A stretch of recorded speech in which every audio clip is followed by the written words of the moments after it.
Well, welcome back, everyone, to another episode of At the Movies. I am Scott Wolfile, and with me, as usual, is Brandon Jones, Danielle Hawthorne, and Melissa Boudreau. And of course, we are here to talk about going to the movies, what we think of that movie-going experience, why we think it's so impactful, and what it means as an exhibitor to bring that experience to an audience. And we have a very special guest with us today. Do you want to take it from here, Brandon? You bet. We have a very special guest. We're honored to have our friend and business partner, Luke Parker Bowles, with us, joining us from Montclair, New Jersey. Thank you very much. Welcome, Luke. Thank you for having us. I'm honored seeing the variation of colors and tones amongst all of you. It's like a J. Crew commercial. Oh yeah, I'm the palest of the pale. I've been inside. You're just selling the clothes. Yeah, I've been inside for a very long time. Since March, really. Since March. Yeah. Sorry, Brandon. I'm sure you had lots of other nice things to say. So. Right. I have a lot of nice things to say about you, which we'll get to over the next 30 minutes or so. But I have a problem that I'd like to start with. Which problem are we talking about? I'm addicted to chocolate chip cookies. Like a straight up an addiction. Like, guys, I think we need to play a little game here. How many cookies do you think Brandon has eaten in the last 48 hours?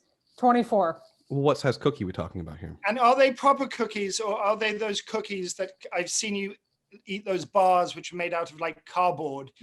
No, these are Central Market cookies that he gets and sticks in the refrigerator. I'm going to say 12.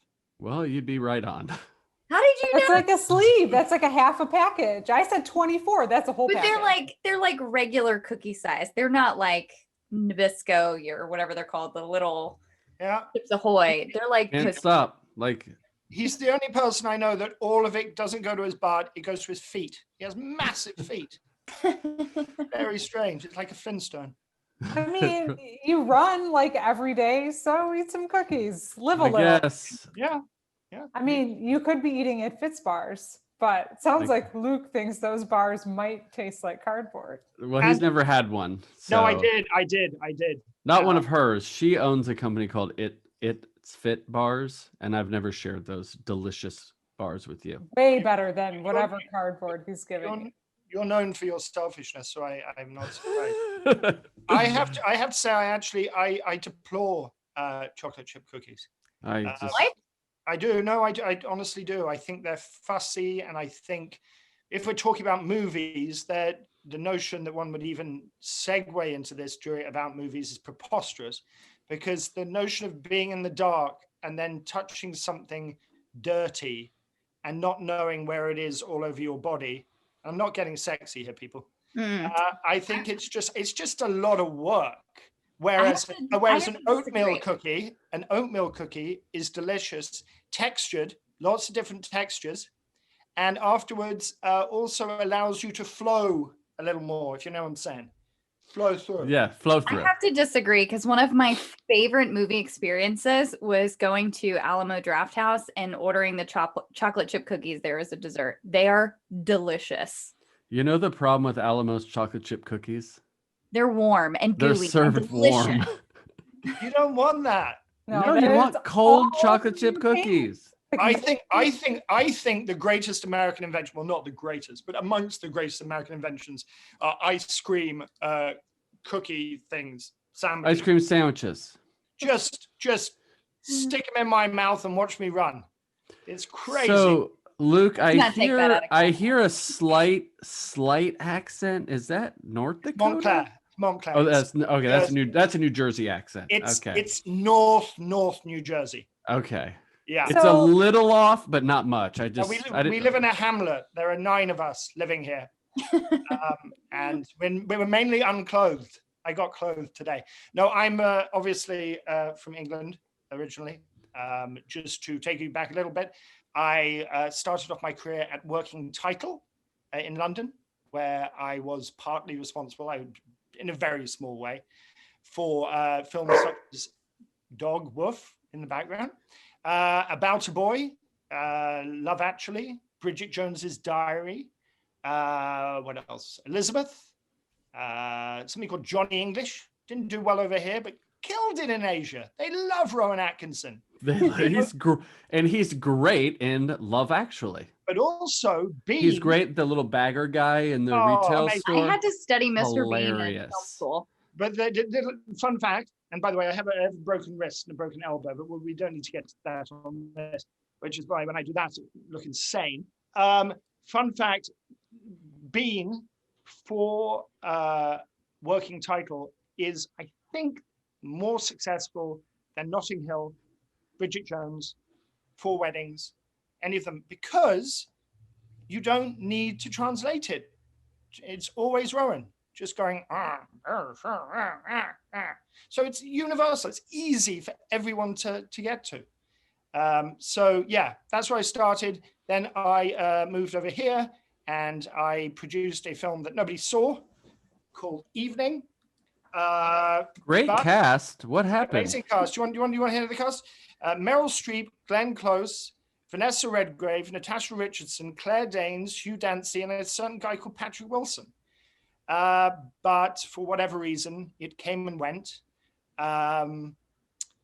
Much like the President of the United States. Oh, dear Lord. Sorry. Hey, maybe you should re-release it now. Why don't you re-release it? Who cares? Put it back in theaters. I'm going to do it. Might as well. I mean, I do a Kickstarter because Focus Features clearly don't know what they're doing. Joke. And then after that, I've continued to. We have a show called Outlander on Stars, which is this poster right here. And yes, that's it. Really, that's me. So you're a movie guy. You love movies. You're a producer, filmmaker, and you love going to the movies. I do. Why? Well, I don't love going to NRG screenings. I don't know if you call them NRG screenings over here, but NRG screenings are test screenings after you've made your film and you sit there in the dark pretending you're a regular Joe, which of course I am, just a guy standing in front of a girl asking him to love her. Think you Love Actually. No, that's Notting Hill. Well done. Oh, that's Notting Hill. Yeah, Richard Curtis is going to come and find you. But God rest his soul. So those are not fun screenings. I remember us going to an About a Boy screening and Hugh came along incognito. And incognito for celebrities, because they don't know what they're doing, is they put a baseball cap on, they put really shiny glasses on, they put their collars up, and everyone knows that it's them, which is really, really sad. So anyway, so that's not good screenings, but movie viewing to me is, I am so sad. My biggest sadness, truthfully, right now, and I'm sure this applies to all of you, is not being able to engage with people I don't know in the dark. Be that at the cinema, but also at the theater as well. That collective experience and environment where certain people go one way, certain people go another way. It's not necessarily always a collective emotion, but it's so lovely. It's so riveting. And seeing it as a filmmaker, it's painful and stress-inducing. But seeing it as a regular punter, it's one of the most miraculous things. It's like a symphony, you know. What was the last movie you saw in a movie theater? Pre-COVID, I'm assuming you're in New Jersey. You haven't been back to a movie theater. I'm sure it's a kid's one, I have to say. I mean, that's another thing that I miss, is that I have 3 children, regular sex god, thanks. No, just all mistakes, all terrible mistakes. I have 3 children, and those experiences take my kids to the movies and seeing them go from being a bit scared at some of the films, and then like my son is like obsessed with Mission Impossible, and he's 8, and my daughter, who's like my little girl Alice, who's 5, who's like mental. She's like mental. She loves Deadpool. Her favorite film is Deadpool, but not the kids version. She likes the full-on like sweary one. Is she excited about the announcement that came out the other day? Well, about the football team? No, about the next Deadpool. Oh, yeah, she's very excited. She's very excited. She can't read words, but she tries. But I told her, and she was excited. It's going to be rated R and full of language. Yeah, but she's very excited. She's very excited as well. I feel like I'm just taking over this. I'll shut up in a minute. You can talk about proper things. But I feel like she's super excited because she was so excited. My son and I, and this may turn all of your viewers, listeners, whatever that we're all doing, of them off, is that I support an incredible team called Tottenham Hotspur. And part of that love of soccer manifested itself in the fact that Ryan Reynolds is buying or has bought a Welsh football team. Well, let's go with the English because we created it. Come on, or the French did, whatever. And so Ryan Reynolds doing that, and the fact, as we're going to talk about, Brandon, ourselves and Patrick Wilson are opening a movie theater. The symmetry of celebrities doing good things in tough times actually really resonated with them. So that's a long way of getting to the fact that we're going to talk about a movie theater later. We are. Gotcha. So I love going to the movies with my son. I've always that's always been a treat. I went to the movies with my dad a lot when I was growing up. Of course, I think I've mentioned on here before, he would take me to like Full Metal Jacket and Platoon. And so I got to see my dad have PTSD from being in Vietnam as an 8-year-old. It was a real bonding moment. And then sad podcast. And I think my son has been just overly spoiled because he's always been around exhibition, like the access he's had to movie theaters at any time with red carpets and behind the scenes and in projection booths and being able to get there on opening night. So it's always been accessible to him, right? Like he's so used to it. He will literally turn down red carpets. He's like, I don't know. I'm like, you're not even out of high school. He's so cool. By the way, your kid is so cool. Thanks. No, really. Danielle had him. None of it came from you. It was obviously. But he's cool. Danielle was doing a junket with Morgan Freeman and FaceTimed Reed so Reed could interview him. And he was just like super casual about it. He was just like, oh yeah. Amazing. He's like, so what's it now? Anyway, so I think as a father, Luke, taking your kids to the movie, it's part of it is just this growth experience, but another part is just this bonding experience, which I think you missed just watching movies at home with them, even though that's what we've been doing, because they're on their phones, they're looking at their social media, they're getting up, getting something to eat, they're asking for a bottle of water, whatever. But like when you go and just sit there and share, and you can actually get vulnerable about the emotion of the movie, I think that's the difference about going to the movies versus just watching a movie. Well, it's partly the easy distractions, right? But it's partly the pomp and circumstance of it, like the regime. Like there's an importance, you're not putting on white tie and tails to go to the movie theater, but you're going to something that somebody else is showing to you, right? You're not in control of the time that it's happening. You're going and you're receptive. Whereas you sit at home in your basement, regardless of whether you have a 85-inch television, there is a because we're all so spoiled in this day and age, there's a sort of flick. Oh, I don't want to see that. Don't want to see that. You go and you know that this is what's going to happen, and this is what you're being presented with. It's so much more important, I think. Like I dream of somebody also because my kids, it's like trying to get to ask my kids what they want for dinner, right? Oh, it's the worst part of the day. Worst. And why I say to my wife, just don't ask. Don't ask. Just serve it. Something. Because there becomes a smorgasbord of different things that they'll just nibble on. You throw it away, and then Whole Foods wins. And when Whole Foods wins, you're fucked. As John Betjeman once said.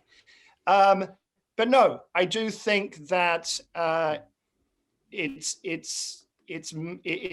a delightful experience, and it's delightful to look over at your kid who maybe a year before had been cowering or had been distracted or was like eating old gum from the side of the seats because my children have no class. To actually see them fully engaged and knowing that they could give two shits about you being nearby. They are there and they're in it. And I remember the first time like that I was in it.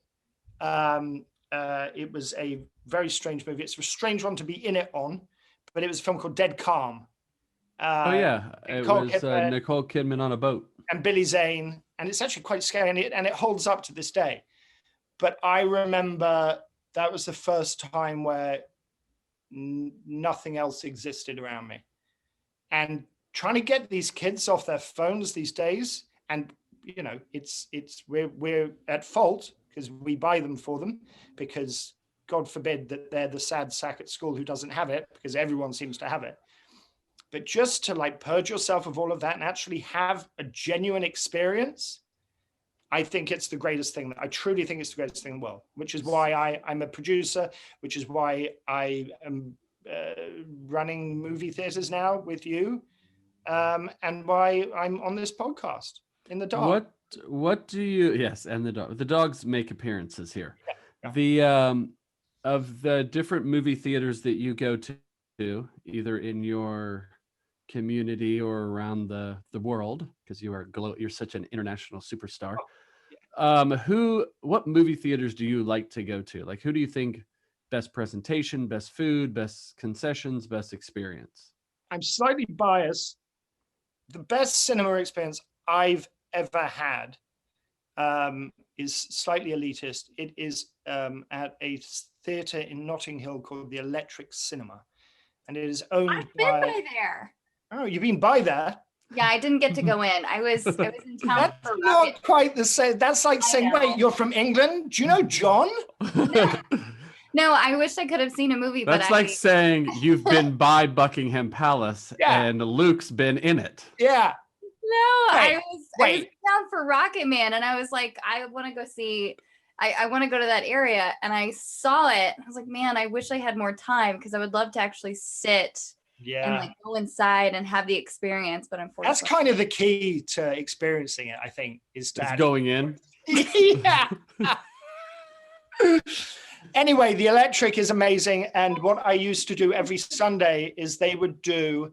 It's amazing. I mean, anyone who's listening should look it up. But it's owned by Soho House, which is a private media members club. And it's leather seats with they're just beautiful. And so you get a full English breakfast, which I know a lot of Americans don't understand what that is, but it's a lot of meat and lots of farty things like beans. It's basically bacon, sausages, eggs, fried eggs, mushrooms, baked beans, haggis, and black pudding, which is essentially a cake of blood. And a double Bloody Mary. Delicious. So, and they do 11 o'clock screenings of these amazing films. Like I saw, I don't know if you've seen XXXY, which is a great little indie film. But just these lovely little things. So that's the first one. And I realize I haven't drawn breath on this, and you're going to just like, usually people give one-word answers. The most mainstream brilliant experience, again, I'm afraid, is in the UK. Which is this great little chain, which I've just forgotten the name of. Everyman.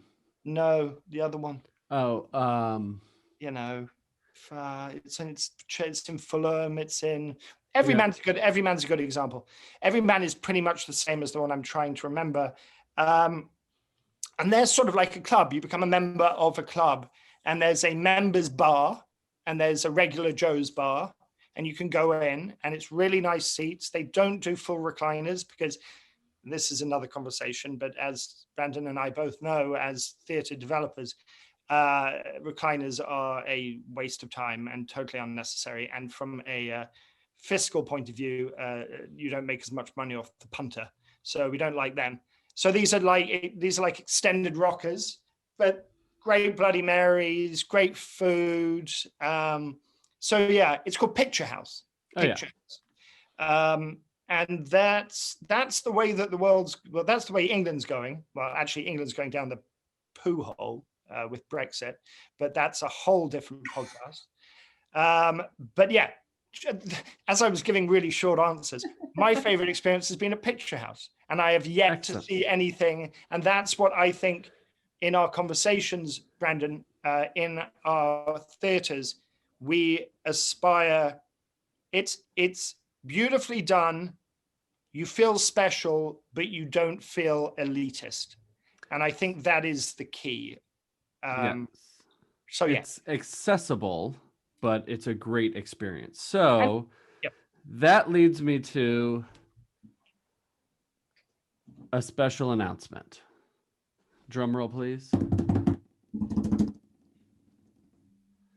Thanks, Danielle. That was a pitiful drum roll. I'm on mute. I couldn't drum. Yeah, should we do it again? So that was a pedophile drum roll. Like pitiful. Oh God. Man, this podcast got dark really I didn't know they got to have drum rolls. I thought they just went to jail. Yes. So perfect time to announce that Luke and I have launched publicly our next foray into being exhibitors. We are bringing back a theater in Bradley Beach, New Jersey. It was the Showroom Cinema, and it will be called The Bradley. And we have a great consumer-facing Kickstarter campaign that we've launched today to gain momentum and support for that, and to close out the financing of it and to get community involvement. So we stumbled upon this great project from a wonderful lady, Ariana Bacco, who's the president of IFC Films and a year-round resident of Bradley Beach, and had worked with Luke at BAFTA when he was the chairman of BAFTA New York. And so we went over there and saw it and immediately had the vision in the moment. And we just looked at each other and like, this is where cinema is going. It's community-based, it's local, it's smaller. Like, when have you ever thought smaller is better in the movie space? Not in the bedroom, apparently. And it's what you do with it that matters. So we found this great thing, and we've got a great team around it as well, including Ariana Bacco, like we mentioned, myself and Luke, Vinny Honorati, a gentleman named Patrick Wilson, who some of you might recognize, as well as a little-known producer named Basil Iwanek. John Wick, heard about it? Star is Born, Sicario, The Town. The Town's a good one. Town's a good one. Greenland, The Expendables. He's pretty prolific. So we're gonna bring this thing. Jersey boy. Yeah, Jersey guy. So we're gonna bring this thing to life and be open in time for summer blockbusters. So and the goal is, sorry to interrupt, Danielle, I just do that and I say sorry beforehand so people forgive me, and I have an English accent so they forgive me even more. But so the goal for us at Cinema Lab is we plan to open 5 movie theaters per year over the next 5 years, and be very, very selective. This is not about just taking anything we can get. We do not take sloppy seconds. We are out there really looking at theaters in areas that are historic buildings, theaters that geographically need to be saved given the proximity of anything else. I mean, Bradley Beach, the nearest cinema is a 27-minute drive. It's a mile from Asbury Park. Asbury Park's movie theater is closed down. And we really feel like this can rehabilitate cinema in central New Jersey. And we'll continue. I mean, with our collective contacts, we are looking around America for those kind of iconic hotspots, smaller theaters, because I think what we've learned is that coming out, when eventually we come out of the American pandemic, followed by the English pandemic, followed by the South African pandemic, people will want to dip their toe slowly in the water, and it's going to be a trust test, right? So the notion of going into one of these big box theaters in a mall immediately is just bonkers. I think people are going to want to be in community, and they're going to want to feel safe, and they're going to want to be in a theater that's, I don't know, 75 seats as opposed to 2,000 seats, whatever it may be. So that model, combined with a nice little bar and food, seems to us to be the sweet spot. And if all of these places, I will stop in a second. I can see the full stop in the distance. Andy Childs, who is one of our other partners, he started Soho House. He was one of the original people at Soho House. And if you don't know about Soho House, it's known for how beautifully it's put together. The decor is fantastic. It's really exciting. And Andy's wife, she was the designer for it. So each of these theaters, there will be a collective feel for them, but each one at the same time will have its own special nod to the local community. So yeah, it's so much fun because it's not just turnkey, right? It's really putting all of those things, as we all are, avid film watchers, cinema audience, and taking all those little irritations that we've had or things we think we can change, while also going, and this is a big Brandon Jones thing, which I love, going tech savvy on this, and saving time, and particularly with COVID, no one wants to touch each other, no one wants to, engage too much. That will change. But maybe Brandon, you want to talk a little bit about that technology forward thing? Yeah, I mean, I think you have to be in a space where you're going technology first, give the consumer, the moviegoer, the ability to control the experience, to the, about buying their tickets, ordering concessions, ordering food and beverage, and then executing on it. I think movie theaters got really lazy over the last 10 years because they thought, I'll add recliners. That'll be, where you put your butt is the most important thing. And really it starts from the second you're searching for movie tickets until the second you leave, and then how we engage with you afterwards. So we're a proponent of that. And we've been working with Luke, and I have been, and the team here, Patrick, Andy, and Vinny have been working on movie theater projects for, 3 years. This has been a labor of love. So, and we're getting very close to opening up the first with this care and model. But Scott, I want to ask you, because you're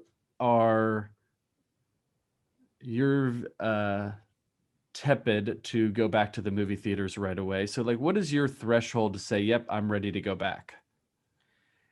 I think that's really going to, it's going to vary where I'm at. Here, I'm thinking, I really want to go back. And I know that I could potentially have that experience by doing private rentals and stuff. I know we've really talked about that a lot. But, one of the last movies I saw in a movie theater was not with a public audience. It was with a private audience. It was a screening of Raising Arizona that we had done for some, employees who worked at our theater. And it just isn't the same. You really need to have that collective vulnerability. Every single person that's in one of those seats, when they sit there, they give up a little bit of themselves, and every little bit that all becomes like a collective currency. Everyone there invests in the experience, and how much investment you put in is how much you get back. So I think that's another thing that's really interesting is it's not just about seeing the picture on a bigger screen. It's not just about hearing the audio out of better speakers. It really is about that collective experience. And that's going to be tough to predict when that's coming back, because again, you can see the same movie on a larger screen right now. but that's not the same experience. Yeah, and I feel like when you say, Luke, you said it before, and Scott, you just mentioned it, like when you're in an auditorium of kind of the insiders, you know, the advanced screening or a selective group or a private screening for, you know, your office or whatever, the investment isn't quite there versus other people that are unknown contributing to it. It's also cynical, right? I mean, but certainly for the majority, I guess private rental is not the case, but if it's an industry screening or if it's whatever it may be, you're going in a very different state of mind. You're going in to judge. I would have to agree with that. I've been to hundreds of press screenings, and it's a very different experience for the most part. Now, some are actually really fun, but for the most part, it's a very different experience than when you just go in and you go to a movie with a bunch of random people who are just there to watch the same thing that you're there to watch. Yeah. You know? Yeah, that's absolutely right. I want Melissa to talk because I think Melissa's Hello. I was going to ask, and Melissa, I'd be interested on your take from this because you used to work for a theater that, and a couple of people on this call, myself included, used to work for exhibitors who had really large auditoriums. And, you know, now that Brandon and Luke are talking about creating a more intimate experience, what is your opinion between the two? What do you think people are going to move towards and they're going to want after we get back to going to the movies? I think that's an interesting question, but I do think that people are leaning more towards smaller auditoriums with better amenities and or more private auditoriums, right? We live in this society where you can pay more to get whatever you want. So people want a VIP experience. People want to feel special, and it's hard to do when you have a 1,000-seat auditorium. What I will say, though, is the exhibitor that I left, we did build the largest screen in our state. And we did take 2 auditoriums and make it one, but it only had 300 seats. So which location was that?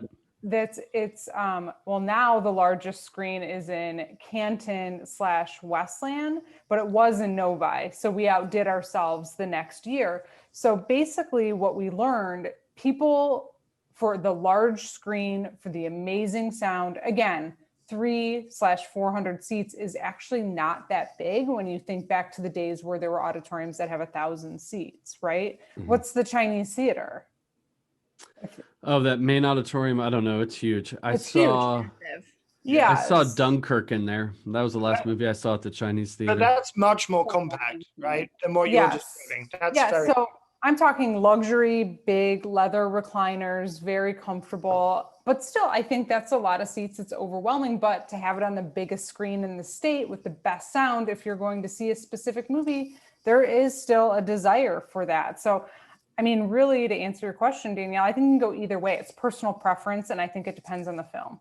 So depending on the film is a good question. So like, as we get back to going to the movies, you know, the tent poles will attract a large audience, but where do not every movie's evening, but where do the movies like, where do the middle, like the middle tier, not in quality or anything, but just they're not tentpole movies. You know, they're not Bond, they're not Black Widow. One of them is right behind Scott on the wall. Yeah, where does Uncut Gems fit in? Yeah. Or we just saw Young Promising Woman, and I can't wait. Was it out? I can't wait to see it. It is so good. Oh my gosh, it is. Where does a movie like that fit in? Does that go to the movies or? You guys talk about the Bradley, and I would have loved that high-end, really luxe, intimate experience for a movie like that. But I think it's about knowing your audience. I mean, as you guys know, it's about doing a lot of market research into the age groups and into the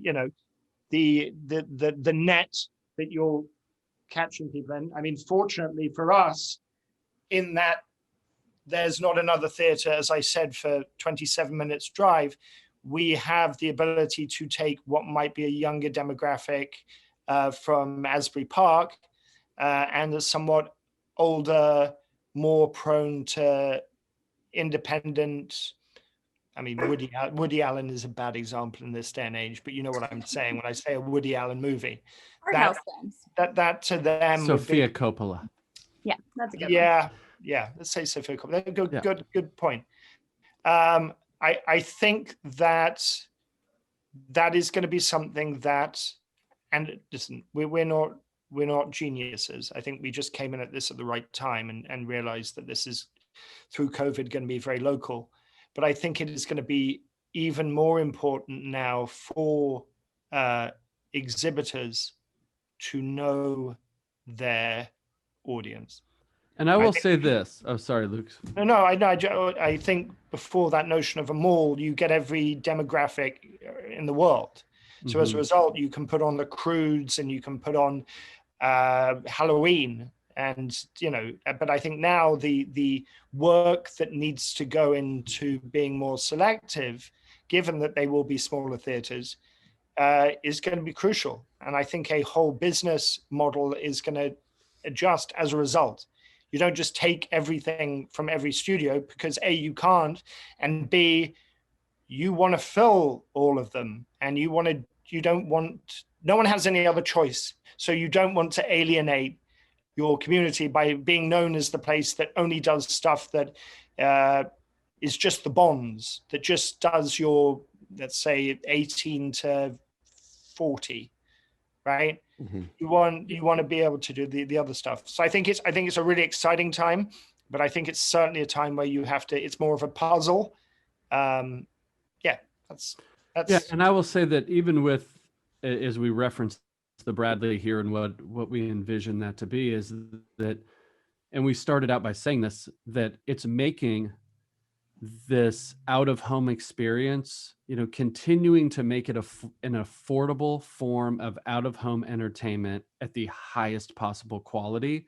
So you're not sacrificing, and you're not putting that experience out of reach from people who, you want to make it accessible for as many people as possible, for the magic of going to the movies. You can't miss that part. You don't want snobbery. You don't want, I think that's something that I'm constantly reminding myself of, is that you don't want people to feel, you don't want to price your food. You don't want to be getting too fussy with your food. And suddenly, it costs, you leave that. I mean, I know what it's like going to, and I don't want to be too dismissive of them, but whatever. I know that I go to AMC with my kids. I pay them $150. I leave knowing my kids are full of sugary, salty crap. We all smell. And no one feels particularly happy. The kids get home and they're on a bender. It doesn't help bedtime, because all the salt and the sugar is just going through their veins. So it's a delicate balance, and I think it's not reinventing the wheel, but it's really making sure that you said, I just want people to cuddle up into their seat and feel cozy and excited, so that when those trailers come up, which is my favorite part of any film, that you're like, this is how I remember it, right? Because I don't remember, I have tolerated going to the movie theater, particularly having kids, right, for so long, that I want to go back in and I want to revel in it.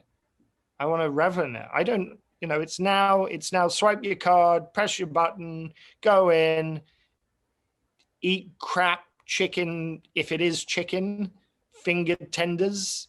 Listen, chickens never had fingers, America. Please. It never happened. There's never been a finger on a chicken. Just look it up. It's basic biology. Chicken anatomy. Seriously, look up chickenanatomy.com. I'm sure there's. What would you call it? Would it just be a chicken tender? Yeah, it's a chicken. Is that tender. it? It's a chicken. I think I would say breaded chicken. I wouldn't say chicken finger.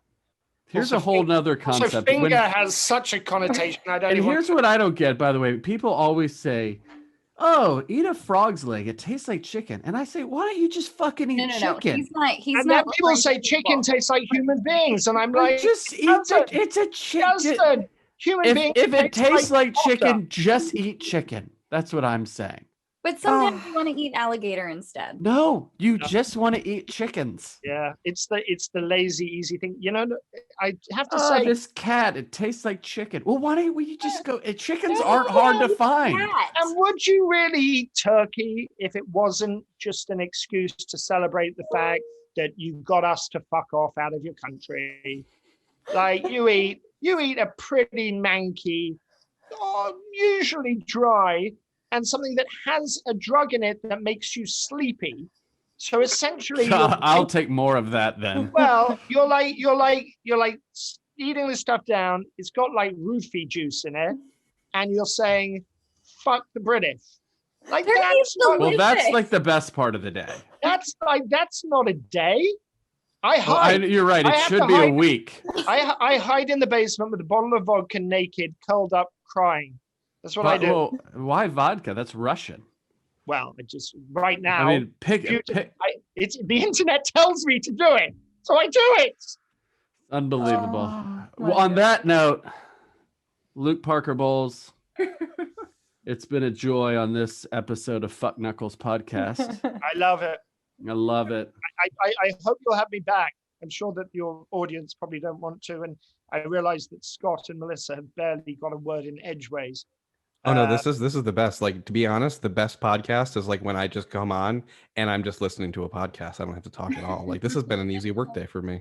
I try to be really careful because we all talk over each other. So I really, in 2021, I'm practicing my listening skills versus my talking over people's skills. But I do want to say something. So you said cookies. Why didn't you say biscuits?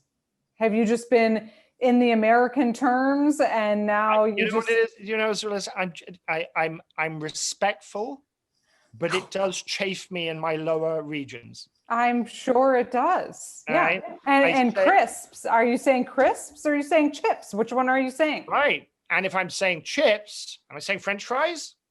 If I'm saying trunk, or am I saying boot? Yeah. Or am I taking all of the U's out of my words just because who needs U's, right? Let's just take them out. What a stupid, you guys have shown so little respect for the letter U that it's abhorrent. And I chose a word that didn't have a U. Wait, abhorrent? No, it doesn't have a U because I didn't want to hurt its feelings. Well, I think we'll have a whole separate episode about words. I think we should.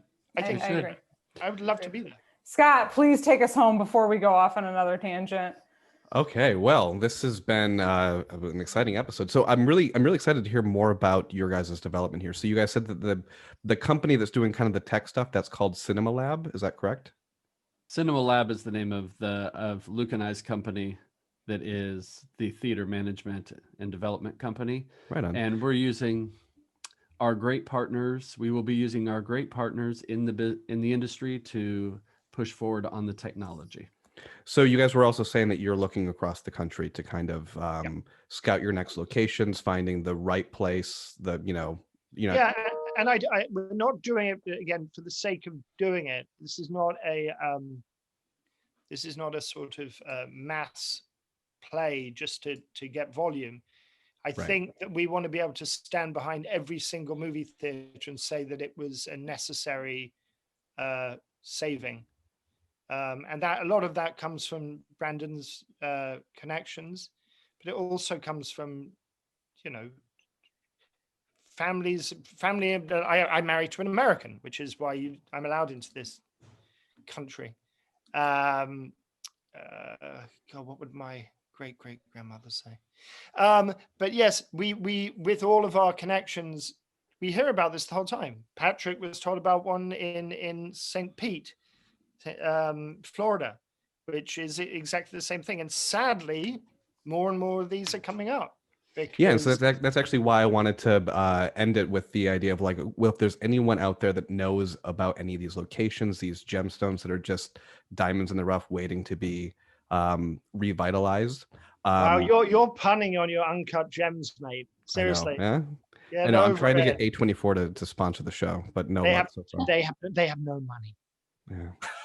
Nicole, well, they have some money because I bought that poster from them, and like so they have some of my money. They have $50 from. They have $50. They have $50. I love it. No, I love them. No, much props to Noah Sacco. Lovely man. He's at A24. He runs it. Anyway, you were saying? Well, I just wanted to see if there's any place where people can reach out to you about any of these projects. We're like, hey, I think I know a great theater that you guys should take a look at. Any contact information that we should be giving to our audience. They can always go to filmfrogmarketing.com or filmfrog.com now, and they can get a hold of me there. And we will have Cinema Lab up and running, cinemalab.com soon. By the weekend, right? Yeah, like by the end of the day. Or you can reach out to Luke or myself at CinemaLabMGMT, management.com. We'll put all this in the show notes. Can we just it'll be notes? I mean, this is just that'll be better. I was going to give you my clothing measurements. What's your blood type? Social security blood type is A. No, I think it's G. Is there a G? No. No, I don't know. I don't know what my blood type is. We talked about this the other night at dinner. Melissa, what are you? I think I'm A negative. Is that one? A, B. You sound so I hope none of us ever get hurt. I have an A. There's an A in mine. That's all I know. I would check it, because when you get to the hospital and they're like, what blood type? And you're like, I don't know, just stick in whatever you got. It doesn't work that way. What's close to expiring? I'll take that. Is it like... Scott, what about you? I don't know. I would just probably say, like, do I have a choice between premium and unleaded or yes. Yes. And by the way, they're all the same. You know, you should just go for regular, because there's no difference, as we all know. All right. Well, Luke, thank you so much for being on the show. It's been a good one for sure. This is going to hopefully get you guys a little bit more traffic to your guys' project. Well, I'm honored to get to talk to you amazing people, and and your amazing rooms. There's so much to be said about each of you. Melissa's doing great down there. Seems to be a lot of tankards of vodka in the background there. That's I'm in my dining room. That's the bar. Oh, yeah. All right. Well, thank you. Great to see everybody. Thank you so much. We'll see you at the movies. Bye.